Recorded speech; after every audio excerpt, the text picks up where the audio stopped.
سلام به یوتیوب چنل من خوش اومدید. من هانی هستم و در مورد هر چیزی که قراره حالمون رو بهتر کنه، مخصوصا حال خانوما رو با هم بیشتر اینجا صحبت میکنیم و گپ میزنیم.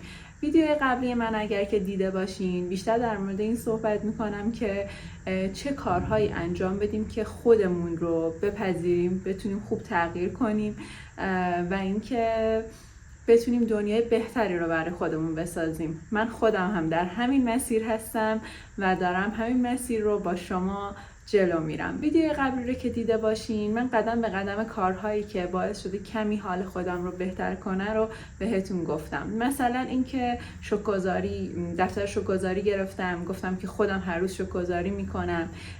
یک کتاب شکرگزاری هست که جمله های کوتاه داره، اونا رو هر روز یه جمله کوتاهی که هر روز ما رو به یادمون میندازه که ما به شکرگزاری بخوایم بکنیم و حالا مدیتیشن بخوایم بکنیم و اینکه حتی تنهایی اومدم هتل و بخوام یه تایمی رو تنهایی با خودم بگذرونم، چجوری میشه تغییر کرد، چجوری تغییر رو توی زندگیمون بیاریم، چطوری استمرار داشته باشیم و کارهای اینطوری. حالا امروز میخوام بیشتر در مورد روحمون صحبت کنم، کارهایی که من خودم قدم به قدم انجامشون دادم. این همون کتاب شکرگزاریه که بهتون گفتم. داخلش هر روز یه جمله داره کوتاه و از اونجایی که میدونم هممون خیلی مشغله های زیادی داریم، شاید هم یه سریاتون مثل من خیلی اهل مطالعه نباشین متاسفانه، ولی خب کتاب های اینطوری کوتاه که جملات کوتاه میگه به نظر من خیلی ارزشمندن و این کتاب هر روز به یاد من میاره که باید شکرگزار چیزایی که دارم باشم. و این دفتر رو که حالا تو ولاگ قبلی با هم دیگه رفتیم خریدیم، داخل شکرگزاری می‌نویسم. بعضی وقتا انتهای دفتر اگه دلم گرفته باشه صحبت می‌کنم، یه سری برنامه‌ها شاید بنویسم. اینجا شکرگزاریامو می‌نویسم که خیلی حال دلم رو خوب می‌کنه. من کلا دفترینا زیاد دارم، اینم که یه دفتر دیگه است که جملات دیگه‌ای رو توش می‌نویسم. خلاصه هدف ما از انجام تمام این کارها اینه که بتونیم حال خودمون رو خوب کنیم. دقیقاً حال خودمون رو خوب کنیم. داریم در مورد حال صحبت میکنیم، یعنی الان چطور ما میتونیم الان با هر اتفاقی که پیرامونمون پیش بیاد یه کاری کنیم که حالمون بهتر شه. اولین قدمی که من برداشتم همین نوشتن بود و جملات کوتاه و دومی قدمی که انجام دادم این بود که مدیتیشن رو شروع کردم و هر روز شروع میکنم به مدیتیشن کردن. حالا تو این تایمی که جنگ بود برنامه‌ام هنوزم هست، اینطوریه که یه مقداری اون تایمی که خیلی جنگ زیادی بود من حقیقتش یکم دور شده بودم از فضای مدیتیشن کردن ولی شکرگزاری و نوشتنم خیلی زیاد شده بود. خیلی می نوشتم. یعنی بعضی وقتا حتی مثلا یه سریا با گوش دادن موزیک حالشون بهتر میشه، یه سریا حتی مثلا دیگه انتهای یه چیزی رو میگم، مثلا دیگه خیلی حالت بده، مثلا بخوام برم بیرون، بخوام برم یه چیزی بخورن، اینا من با نوشتن حالم خوب میشه. به خاطر همین همیشه دفترهای زیادی دارم و شروع میکنم به نوشتن. تو اون تایم خیلی زیاد نوشتم و البته که جدیداً هم مدیتیشن رو باز وارد زندگیم کردم. مدیتیشن خیلی کار باحالیه. خیلی از من میپرسن که چطوری میشه مدیتیشن کرد. من اینطوری هم که یعنی چجوری میشه مدیتیشن کرد؟ خب خیلی راحته، ولی خب حتما یه سری واقعا نمیدونن چطور باید مدیتیشن کرد و من اینجام الان که قدم به قدم بهتون بگم که دقیقاً چطوری میشه مدیتیشن کرد. خیلی راحته. اولین کاری که انجام میدی اینی که آماده میشی برای اینکه ذهنت رو آماده کنی برای مدیتیشن. یعنی چی؟ یعنی مثلا اگر که خونه ای، عموما خونه بهتره چون خب محل کار و اینا نمیشه، سخته اینکه مثلا تو بخواد فکرت مشغول این باشه که کسی بخواد تو رو صدات کنه یا یه تایمی رو مثلا جایی باشی که کاری داشته باشی نتونی یه مثلا یه 20 دقیقه یه رو برای خودت باشی. پس حتما اگر که خونه باشین، حالا یا شب یا صبح یا حالا اگر که کلا خونه این یه تایمی هست که کسی نیست یا حالا اتاق خودتونه، مطمئن باشین که کسی شما رو صدا نمیکنه و یه رو 20 دقیقه اصلا نه 10 دقیقه شما برای خودتون هستین. توی این 10 دقیقه یه رو 20 دقیقه چیکار میکنید؟ ببینید من خودم مدیتیشن هایی که انجام میدم اوایل اینطوری بود که یوتیوب رو باز میکردم و یه سری مدیتیشن ها با فرکانس ها و ارتعاش های مختلف برام میومد و انتخاب میکردم با هر کدومش که احساس خوبی داشتم انجام میدادم. شروع میکردم به مدیتیشن کردن که حالا الان قدم به قدم بهتون میگم که چطوری. بعدش که حالم خیلی بدتر شد، دیدم که انگار که نمیشه با این، یعنی با این حالتی که بدون هیچ کلامی من مدیتیشن کنم اومدم و یعنی البته قبلش با حسین آشنا شدم، حسین آورا فکر میکنم اگر که درست بگم، و خیلی مدیتیشن های خوبی دارن ایشون و من شروع کردم با حالا پادکستاشون که مدیتیشن ها رو میذارن توی برنامه کست باکس یا اینکه داخل چنل یوتیوبشون میذارن مدیتیشن های مختلف رو، من اومدم با ایشون شروع کردم به مدیتیشن کردن. بچه‌ها یه نکته اینجا من بگم بهتون، خیلی خیلی خیلی مهمه که شما وقتی که میخواین مدیتیشن رو انجام بدین مطمئن باشین از سابهایی که زیر مجموعه اون موزیک مدیتیشن هست، چون خیلی تأثیر گذاره روی بدنمون، روی مغزمون. خیلی مهمه که مطمئن باشین به اون چیزی که گوش میدین.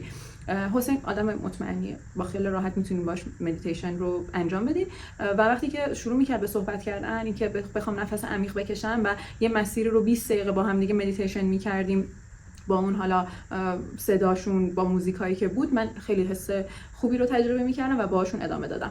پس اولین قدم این شد که یک اتاقی رو آماده کنید که کسی نباشه و دومین قدم این که شما موزیک و اون مدیتیشن مورد نظرتون رو انتخاب کنید که من الان توی لپتاپ بهتون نشون میدم و این که چطوری بشینید و نفس اول رو شروع کنید هم بهتون نشون میدم. این چنل حسینه، بزنیم حسین آورا میاد و میریم روی مدیتیشناش و اینجا یه عالم مدیتیشن داره. 20 دقیقه برای بازگشت به حال مدیتیشن و حقیقش رچه. حالا الان بهتون میگم که چطوری میشینید و انجام میدیم به این شکل. چطوری شروع کنیم؟ من عموما که یعنی خیلی بیشتر روی زمین میشینم و شروع میکنم به مدیتیشن کردن، اما الان امکانش نیست که واضح بهتون نشون بدم، به خاطر همون اینجا نشستم. خب انتخاب کردیم مدیتیشن مورد نظرمون رو و به این شکل میشینیم. حالا خیلی ها میگن که خوابیده هم اوکیه، این موقع که دراز کشیدی، حالا اگر کسایی که حالا مشکل دارن نمیتونن درست بشینن، حالا کمر ندارن، به این دلایل نمیتونن، خیلی خوبه اگر که میخواین بخوابین و انجام بدین، اما من بهتون پیشنهاد میدم که بشینید و انجام بدین، اینطوری تمرکزتون بیشتره. اله کنید و با صحبتایی که انجام میده چشمتون رو ببندید به این شکل، دستاتون به این شکل باز باشه، این بهترین حالتشه و اینکه چشم رو ببندین و شروع کنیم به نفس عمیق کشیدن و حواستون رو ببرید سمت نفستون. یک کوچولو پلی میکنم که با هم انجام بدیم. شما به این تمرین مدیتیشن هر کجا که هستی خودت رو در موقعیت مدیتیشن قرار بده، بدنت رو ریلکس کن، شناخت رو ریلکس کن و واقعا یه لحظه متوجه اهمیت این کار شو، اهمیت این تمرین. میتونستی خیلی کارهای دیگه بکنی ولی تصمیم گرفتی بشینی و با خودت روبرو بشی و مدیتیشن کنی و این بسیار ارزشمنده. خب همونطور که دیدین مدیتیشن به همین راحتیه. حالا برای هر کسی متفاوته، هر کسی یه طور باهاش ارتباط میگیره، یعنی هر کسی توی اون ذهنش هر چیزی که میگذره ممکنه که بیاد. میگنم البته تو مدیتیشن بهتون ممکنه ذهنت بره یه سمتی، ممکنه به یه سری چیزای دیگه فکر کنی، خیلی خیلی چیزا ممکنه، اما مدیتیشن کردن باعث میشه که حال روحمون بهتر شه. یعنی چی؟ من براتون مثال میزنم، یعنی یه جورایی میتونم بهتون بگم باعث میشه که روحمون رو تمیز کنه. حالا من براتون مثال میزنم که تمیز کردن روح یعنی چی. مثلا ما یه سری کارا رو برای جسممون انجام میدیم. میشه که ما مسواک نزنیم، یا اینکه حموم نریم، یا اینکه دندون پزشکی نریم، یا اینکه اگه مریض میشیم دکتر نریم، اگه سرما میخوریم استراحت نکنیم، به جسممون، یا مثلا گشنمون میشه غذا نخوریم. اینا کاراییه که برای جسممونه و ما باید برای جسممون یه سری کارا رو انجام بدیم. حالا ما باید برای روحمون هم که یه جورایی در جریان با این انرژی دنیا باشه، در جریان با کائنات باشه، در جریان باشه کلاً و حالش رو خوب کنیم، انجام مدیتیشن خیلی به ما کمک میکنه، ذهنمون رو آرومتر میکنه و درهایی رو برای ما باز میکنه که خیلی توی زندگیمون تاثیر خیلی خیلی خیلی زیادی داره. پس اگر که من رو دنبال میکنید و یوتیوب چنل منو میبینید یا اینستاگرام منو میبینید، من قدم به قدم با همه کسایی که مثل منم مثل شما حسین رو گوش میدم، منم مثل شما آنوشا گوش میدم، منم مثل شما شکرگزاری میکنم، خیلی با هم دیگه هر کاری که احساس کنم خوب باشه رو به اشتراک میذارم و میگم پله به پله با هم دیگه انجام بدیم. پس اگر دنبال این هستی که حالتون خوب شه، بنویسید، شکرگزاری کنید، مدیتیشن کنید و کمی به ذهنتون استراحت بدید. چون تا زمانی که ذهن شما درگیر باشه، تا زمانی که همش نشخوار فکری داشته باشین، تا زمانی که این ذهن همش شروع کنه به حرف زدن به فکرهای مختلف، شما نمیتونین درست تصمیم بگیرید، شما نمیتونین درست تمرکز کنید، نمیتونید به عنوان یک فرد سالم درست تصمیم بگیرید. و این خیلی مهمه که ما به فکر همون اندازه که به فکر جسممون هستیم، به عنوان یک انسان آگاه به فکر روحمون هم باشیم. چون زندگی پر از داستان‌های مختلفه، زندگی پر از اینه که تو دچار چالش میشی چون خودت میخوای که قوی بشی، چون خودت میخوای که پیشرفت کنی، آگاه باشی، به یه آگاهی برسی. پس چقدر زمانی شد؟ پس یکی از قدم‌ها و بزرگترین قدمی که شما میتونید در مسیر آگاهی و حال خوب انجام بدید مدیتیشنه. کارهایی مثل نوشتن، مدیتیشن کردن، سالم بودن، به خودتون رسیدن، استمرار داشتن، نظم داشتن و اینکه بتونیم متمرکز بشیم. شما خانم‌ها میدونید من چی میگم.